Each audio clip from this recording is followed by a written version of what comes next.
Hello friends, welcome back to my channel. আজকে তোমাদের সামনে নিয়ে এসেছি একটা নতুন রেসিপি। তার জন্য দেখো, প্রথমেই আমি তালটা ছাড়িয়ে নিয়েছি। ছাড়িয়ে নিয়ে এটা থেকে পাল্প বার করে নিয়েছি। তারপরে একটা পরিষ্কার কাপড় নিয়ে তালের মধ্যে যে পাল্পটা আছে সেটাকে আমি ভালো করে ছেনে নেব, যাতে এই তালের মধ্যে কোনো রকমের আঁশ না থাকে। তোমরা এই প্রসেসটা আমার আগের রেসিপিতেও দেখেছো, যে রেসিপিটা আমি তাল দিয়ে শেয়ার করেছিলাম। এরকমভাবে করলে কিন্তু তালের মধ্যে কোনো আঁশ থাকে না।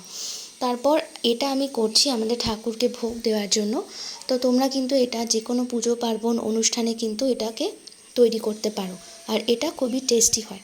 তারপর আমি চলে যাব নেক্সট স্টেপে। দেখো, তোমাদের এখানে দেখিয়ে দিই কতটা পরিমাণে আঁশ বেরিয়েছে, দেখে নিয়েছো। তারপর কিছুটা পরিমাণে ময়দা নিয়ে নিয়েছি। এখানে প্রায় হাফ কিলো মতো ময়দা আছে। আর কিছুটা পাল্প দিয়ে আমি, পুরোটা দেব না, অল্প একটু পাল্প দিয়ে আমি এখানে ময়দাটাকে ভালো করে মেখে নেব। এখানে আমি টোটাল 1 বাটি মতো পাল্প দিয়েছিলাম। দিয়ে ময়দাটাকে একটুখানি শক্ত করে মাখতে হবে। আর এখানে কিন্তু মাখার জন্য কোনো রকমের জল আমি ইউজ করব না, তালের পাল্প দিয়ে পুরো ময়দাটা মাখা হয়ে যাবে। আমার কথা বলতে বলতে ময়দার মাখা হয়ে গেছে। এটাকে আমি আধ ঘন্টার জন্য রেখে দেবো। ততক্ষণ আমি নারকেলটা কুড়িয়ে নিই। এখানে আমি একটা গোটা নারকেল কুড়িয়ে নিচ্ছি। নারকেলটাকে একদম ভালো করে কোরানো হয়ে গেছে। একটা গোটা নারকেল, মোটামুটি আমাদের নারকেলটা মিডিয়াম সাইজের ছিল, তো সেই জন্য এরকম 1 বাটি পরিমাণ মতো হয়েছে। দেখো, আমি তোমাকে মাপ করেও দেখিয়ে দিচ্ছি, তোমাদের পুরোপুরি 1 বাটি মতো হয়েছে। এবার এই নারকেলটাকে আমাদের একটা পুরের জন্য রেডি করতে হবে। তার জন্য প্রথমে একটা প্যানের মধ্যে আমি দিয়ে দিয়েছি তালের পাল্প। তালের পাল্পটা এখানে 1 বাটি মতো আছে। সেই পাল্পের মধ্যে আমি দিয়ে দেবো হচ্ছে পরিমাণ মতো চিনি। এখানে আমাদের তালটা মিষ্টি ছিল, তাই চিনির পরিমাণটা আমি মোটামুটি রেখেছি যতটা আমাদের চাই। তারপর আমি এখানে দিয়ে দেবো সেই নারকেল কোড়াটা। চিনিটা আমি এখানে হাফ বাটি মতো চিনি দিয়েছি, আর নারকেল কোড়া হচ্ছে 1 বাটি। দিয়ে ভালো করে আমি এটাকে মিক্স করে নেব। আমাদের মোটামুটি চিনিটা যখন পুরোপুরি গলে আসবে এবং তালের যে জলীয় ভাবটা আছে সেটা যখন চলে যাবে, ততক্ষণ আমাদের এটাকে ভালো করে মিক্স করে নিতে হবে বা শুকিয়ে নিতে হবে জলটাকে। দেখতে পাচ্ছ, মানে তালের যে জলীয় ভাবটা সেটা অনেকটাই শুকিয়ে গেছে। আর চিনি থেকেও কিন্তু জল বেরোয়, সেই চিনির জলটাও কিন্তু পুরোপুরি মজে গেছে। আমাদের পুরটা রেডি হয়ে গেছে। এবার চলে যাই পরবর্তী স্টেপে। যে ডোটা মেখে রেখেছিলাম তার মধ্যে অল্প একটু তেল দিয়ে আমি ভালো করে এটাকে উঠিয়ে নিচ্ছি। তেল দিলে করলে কাজটা করতে সুবিধা হবে। এবং তারপর এখান থেকে লেচি কেটে নিচ্ছি। ঠিক যেরকম আমরা লুচি ভাজার সময় যেরকম ছোটো ছোটো করে লেচি আমরা কেটে নিই, সেরকম ডো থেকে আমরা এখানে লুচির মতো ছোট্ট করে লেচি আমরা এখানে কেটে নিচ্ছি। তারপরে যে কাজটা করব, তোমাদের যে কাজটা যদি বেলনি থাকে তাহলে তোমরা এটা বেলে নিতে পারো, কিন্তু আমি যেহেতু ঠাকুরের জন্য করছিলাম, তো সেই জন্য আমি এখানে হাতের সাহায্যেই কাজটা করেছি। এরকমভাবে বাটির মতো শেপ করে নিতে হবে এবং তার মধ্যে তালের পাল্পটা দিয়ে আমি মুড়ে দেবো।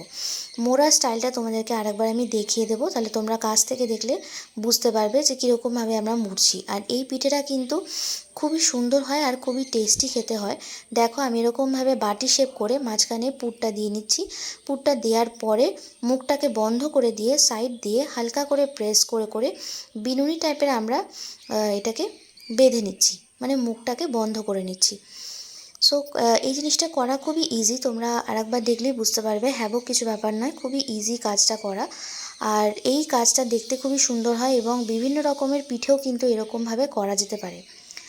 তারপর দেখো, আমার এই কাজটা করতে খুবই মজা লাগছিলো এবং আমার দিদা আমাকে এখানে হেল্প করছিল, কারণ একা হাতে এত কিছু করা সত্যিই সম্ভব নয়। তাই জন্য দিদা এটাকে হেল্প করে দিচ্ছিলো, আর আমি জাস্ট পুরটা দিয়ে আর মাঝখানটা সাইডটাকে এরকম মুড়ে বেনি টাইপের করে দিচ্ছিলাম। আর দেখতে কিন্তু এটা খুবই সুন্দর হয়, তবে একটা জিনিস মাথায় রাখতে হবে, এটাকে একটু ছাড়া ছাড়াভাবে রাখতে হবে প্রত্যেকটা পিঠে, যাতে একটার অপরের গায়ে লেগে না যায়, কারণ এটা কিন্তু গায়ে লেগে গেলে ছাড়াতে সমস্যা হবে। দেখো, এখানে আমাদের এটা রেডি হয়ে গেছে বানিয়ে। তারপর আমি তেল গরম করে নিয়েছি। সেই তেলটা গরম করে নেওয়ার পর এখানে পিঠেগুলোকে ভালো করে দিয়ে দেবো এবং ভালো করে এটাকে ভাজতে হবে। তেলটা যখন পুরোপুরি গরম হয়ে যাবে, তারপরে একটুখানি মানে মিডিয়াম ঠান্ডা করে আমাদেরকে পিঠেগুলো দিতে হবে। তা নাহলে কিন্তু একদম গরম থাকতে থাকতে যদি দিয়ে দাও, তাহলে কিন্তু এটা পুড়ে যেতে পারে। আর এটাকে ঠিক গোল্ডেন ব্রাউন করে আমরা ভালো করে ভেজে নেব। আর দেখতেই পাচ্ছ, আমাদের আরও অনেক পিঠে আছে। প্রত্যেকটা পিঠেই কিন্তু আমি আলগাভাবে রেখেছি, যাতে একে অপরের সাথে লেগে না যায়, এবং ভাজার সাথেও ঠিকভাবে সেরকমভাবেই দিতে হবে। আর পিঠেটা দেওয়ার পরে কিন্তু আমরা গ্যাসের ফ্লেমটাকে হাইতে করব, তাতে আমাদের পিঠেটা তাড়াতাড়ি ভাজা হবে এবং ভাজাটাও কিন্তু খুব ভালো হবে। তোমরা আমাকে কমেন্ট করে বলো যে এই তালের পিঠে তোমরা এরকমভাবে বাড়িতে বানিয়েছো কিনা, আর যদি বাড়িতে বানিয়ে না থাকো তাহলে কিন্তু অবশ্যই আমার এই রেসিপিটা দেখে সুন্দর করে এরকম তালের পিঠে বানিয়ে নাও, আর ঠাকুরকে কিন্তু ভোগ দিতে পারো এরকমভাবে। যে কোনো পুজো পার্বণে কিন্তু এরকম সুন্দর পিঠে কিন্তু ঠাকুরকে ভোগ হিসাবে দেওয়াই যায়। শুধু ভাজার সময় মাথায় রাখতে হবে যে প্রথমে গ্যাসের ফ্লেমটাকে ভালো করে হাই হিট করে তেলটাকে গরম করে নিয়ে আবার ঠান্ডা করে তারপরে পিঠেগুলোকে দিতে হবে।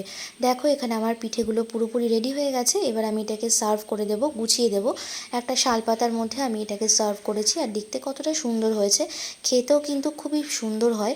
আর পিঠে মানেই হচ্ছে পিঠে যত ঠান্ডা করে খাওয়া যায় ততই কিন্তু টেস্টটা আরও বেড়ে যায়। সো আমরাও কিন্তু এর করার সঙ্গে সঙ্গে খাইনি, এটাকে আমরা ভোগ দিয়েছি তারপরে কিন্তু আমরা ঠান্ডা করে খেয়েছি। আর খেতে দারুণ হয়েছে। আর মাঝখানে যে পুরটা ছিল সেই পুরটা মুখের মধ্যে যখনই পড়ছে এটা কিন্তু টেস্টটা আরও বেড়ে যাচ্ছে। সো বন্ধুরা, আমার এই সুন্দর রেসিপিটা তোমাদের কেমন লাগলো অবশ্যই কিন্তু আমাকে কমেন্ট করে জানাতে ভুলো না। ভালো লাগলে একটা লাইক করে দিও, আর যদি আমার চ্যানেলটা সাবস্ক্রাইব করা না থাকে তাহলে প্লিজ আমার চ্যানেলটাকে সাবস্ক্রাইব করে দিও। আর চ্যানেলে যারা নতুন বন্ধু আছো তারা অবশ্যই সাবস্ক্রাইব করে চ্যানেলের সাথে থাকো। আর পুরনো বন্ধুদের জন্য অসংখ্য ধন্যবাদ। তোমাদের সাথে আবার পরবর্তী ভিডিওতে দেখা হবে। শেষ করছি এখানেই, দেখা হচ্ছে তোমাদের সাথে খুব তাড়াতাড়ি। ততক্ষণ তোমরা সবাই খুব ভালো থেকো, সুস্থ থেকো, সাবধানে থাকো। শেষ করছি এখানে, টাটা।